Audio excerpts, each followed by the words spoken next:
ABC 10 News at 4 starts now. An alert going out to San Diegans this afternoon, reminding Californians of the mandatory stay-at-home order now in effect. Thank you for joining us this afternoon. I'm Kimberly Hunt. The alert came just minutes before California Health and Human Services Secretary Dr. Mark Ghaly held a news conference stressing that hospitalization rates for COVID-19 are climbing rapidly. San Diego is lumped into the Southern California region, which right now has a 10% available ICU capacity. San Joaquin is in the worst shape with just 5.6% capacity. Those numbers prompted a regional stay-at-home order that went into effect Sunday at midnight, and it will last for a minimum of 3 weeks. The fact is that transmission is now so widespread across our state that most all non-essential activities create a serious risk for transmission. The order is based in part on our experiences back in March when the first order did help to flatten the curve. Ghaly says you can still go to the doctor, buy groceries, worship outside, pick up prescriptions, and safely visit local retailers with all of the social distancing guidelines. He also encourages everyone to get a flu shot as we wait for a vaccine to be rolled out this month. The COVID-19 vaccine rollout is underway in the United Kingdom. This 90-year-old woman was the first person in the world to get it outside of clinical trials. Margaret Keenan was first in line this morning at one of the hospitals distributing the Pfizer vaccine. I would say go for it. Go for it because it's free and it's the best thing that's ever happened at the moment. So please go for it. That's all I say, you know. If I can do it, well, so can you. Well, staff was cheering as she left the hospital. People over 80, home care workers and frontline healthcare staff will be first to get this vaccine in the UK. It's a 2-shot series with the second dose coming 3 weeks after the first. But let's turn our attention to the United States. There's a new analysis out on this same vaccine.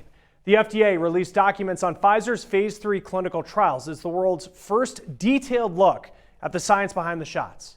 Now, the documents confirm that Pfizer's vaccine candidate is strongly protective and safe.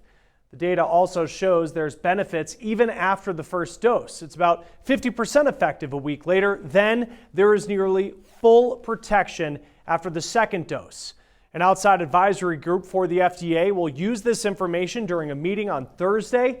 That's when members will vote on whether or not they think the FDA should issue an emergency use authorization for the vaccine. Pfizer's chief executive says that he expects the public debate to be intense.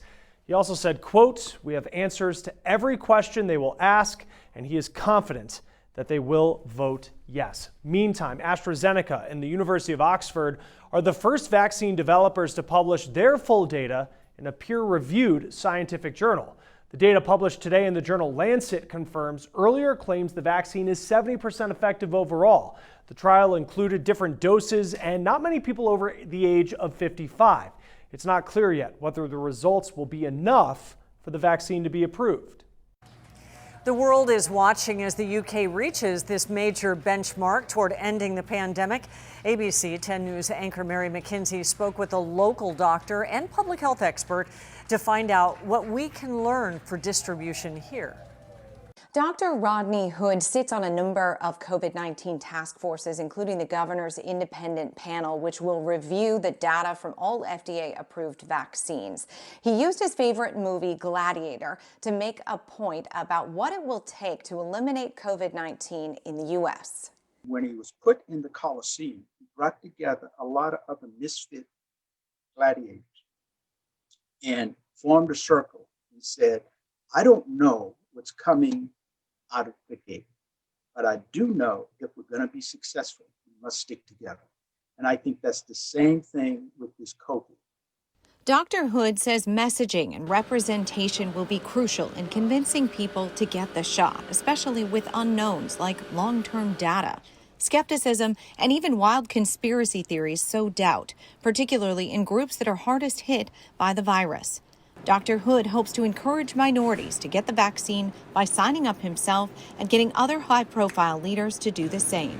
We need to be the first ones to raise our hand that we're going to take this. But I don't think the message is needs to just come from physicians. It needs to come from other trusted messages, faith community, other leaders in the community. He says the rollout in the UK today is very good news. He, like the rest of the world, will be watching closely. And he'll be on the advisory call with the FDA Thursday, shortly after which the Pfizer vaccine may be approved in the U.S. with first doses ready to go this weekend. Mary McKenzie, ABC 10 News. Parents in Escondido are calling on the school district to get their children back in the classroom. The resounding message at a peaceful protest held today was online learning is not working. Parents say the superintendent promised not to close the schools, but did so anyway this weekend. Many say their children are falling behind, and now they're not up to grade level. She's 5 years old and she gets depressed. She's 5 years old and she gets so hard on herself and overwhelmed and frustrated. This isn't okay to do to our children. We need our children in school, and if that is not possible, then we need to have warning. We need to be able to prepare. Superintendent Rankin Zabara spoke to parents about their concerns today, and he promised to reopen classrooms on January 12th. Also, a wildfire is burning 15 miles south of the border. It's sending thick smoke into San Diego. This is a live picture from our backyard camera. It's seen throughout much of the city area. CAL FIRE says the fire is not a threat to the U.S., but it is affecting our air quality. Smoke is visible to people across the county, turning the sky burnt orange in many places. And this second fire is burning on Otay Mountain on the border. CAL FIRE says it has a handle on this fire right now. It's at 10 acres and we are watching it. We are under a red flag warning. ABC 10 News meteorologist Angelica Campos tracking our fire conditions now. Angelica? Hi, Kim, that's right. We're still in red flag warning. The good news is that it's almost over. It'll be in effect through most of the night. Let's take a look at the winds. Gusting in Alpine, 27 miles per hour, in Crestwood, 37. And as you can see in areas like Descanso, 27 miles per hour. So at this hour, it's not terrible out there, but it's still quite windy. 28 miles per hour in Ramona, Julian, Mount Laguna, 15. And as you get closer to areas like Escondido and Poway, it's actually looking pretty good right now. You can see the areas highlighted in that hot pink. That is the red flag warning in effect until 10 p.m. tonight. And the purple, that is a high surf advisory for coastal communities. Of course, the biggest concern is how dry it is and the winds persisting through tonight, but it will start to get better tomorrow. And there's even a cool down. We'll break it all down in your 7-day forecast. We'll see you then. Thanks, Angelica. And another defeat in President Trump's efforts to overturn election results. Today, the U.S. Supreme Court denied a request from Pennsylvania Republicans to block President-elect Joe Biden's win in that state. The one-line order was issued with no noted dissents. President Trump said that he thought the justices, including 3 of his nominees, might step in and take his side, as he has suggested massive voter fraud during the election.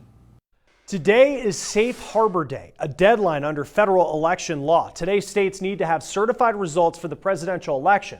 After today, President Trump's legal team can still move forward with lawsuits, but judges will likely say it is too late to overturn results. Safe Harbor Day is always 6 days before the Electoral College meets. States are not required to make the deadline, but almost all have already.